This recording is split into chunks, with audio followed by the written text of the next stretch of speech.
Introducing Apple Vision Pro. The era of spatial computing is here. Oh, spatial computing. That's what we're calling it as opposed to a VR headset. CARMI LEVY, CTV tech analyst, joins us every Thursday at this time. CARMI, a big deal at the Worldwide at that Developers Conference announcing this. This was Apple's major announcement. I mean, it's certainly cooler looking than all the other virtual reality headsets. The question is this a game changer or just the next product that other normal people decide they can't afford and don't want to wear?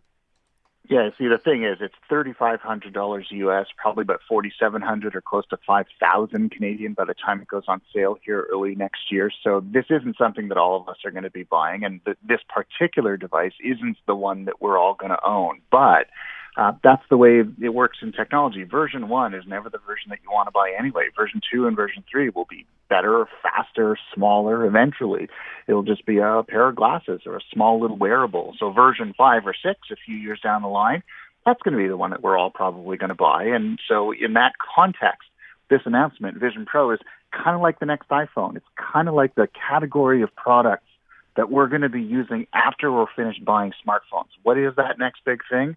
According to Apple, this is going to be it. And we've been talking wearables for a while. Everyone's been trying virtual reality headsets. No one really, you might buy a Quest from Meta, but it's like, a couple $1,000 and then you play a few games with it and then it sits in a drawer. This is different. This is virtual reality. It's augmented reality together, which is known as mixed reality. You can do work on it. It can replace a computer in theory. The potential for this platform, and Tim Cook said, we're launching a platform with some hardware. So it isn't about the hardware.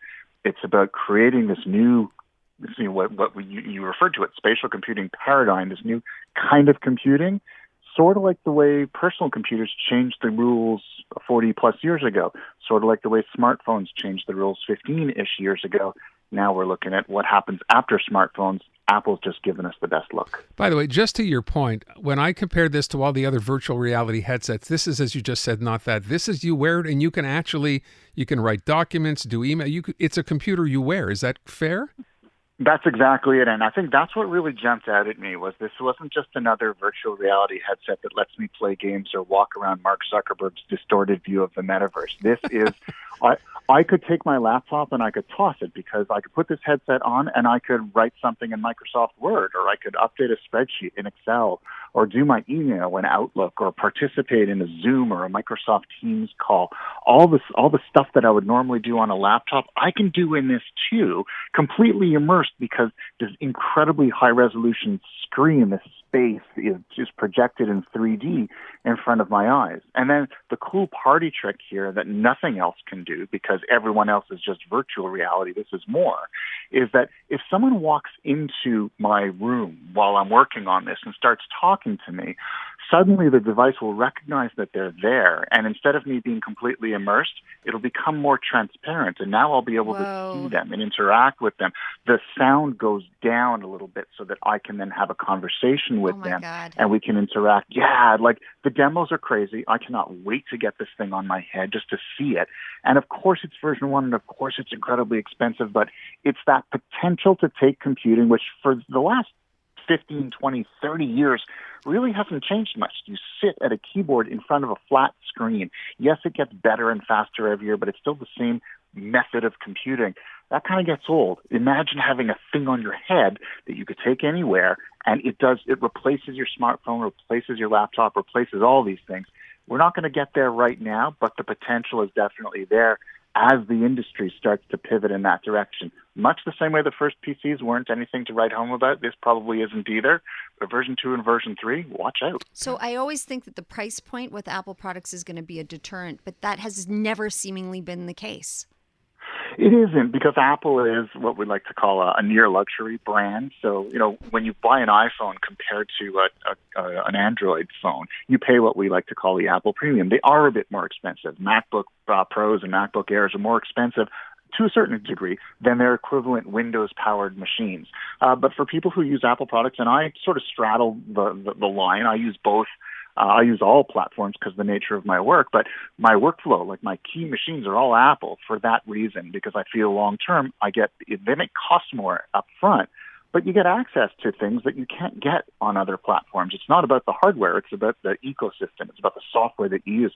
If all my friends are using FaceTime and all my family members are using FaceTime, I kind of have to have it. If everyone is using Apple Fitness, I kind of have to have an Apple device. And that's why Apple is the most valuable company in the world, because they're not just selling devices. Everyone else is.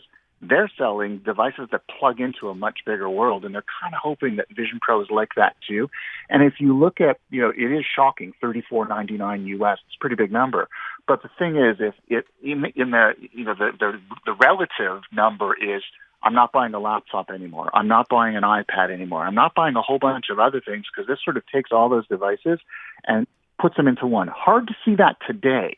But 5 years from now, we'll have this conversation, and that's kind of where we'll be at. So in that context, not as expensive as you think, and $3,500 will get cheaper over time. Remember, the first computers were super expensive too, and they got cheaper too, as did smartphones, as did tablets.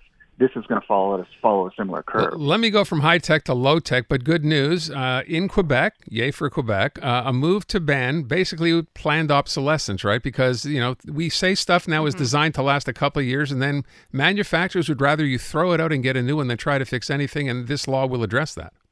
It's exactly it. There's a reason why, Apple doesn't allow you to easily change the battery. You can't just pop it out and pop a new one in. It's welded inside. You have to bring it back to them. In some cases, the parts aren't even replaceable, or you get an estimate to repair it, and it's so expensive you may as well just buy a new one. The industry has been moving in that direction in recent years, which, of course, is very consumer hostile.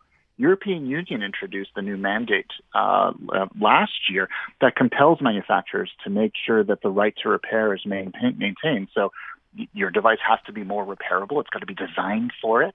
They also have to make things like manuals and parts and support and service available, not just to you and me, but also to repair shops. Where have all the repair shops gone? They've disappeared because there's no market.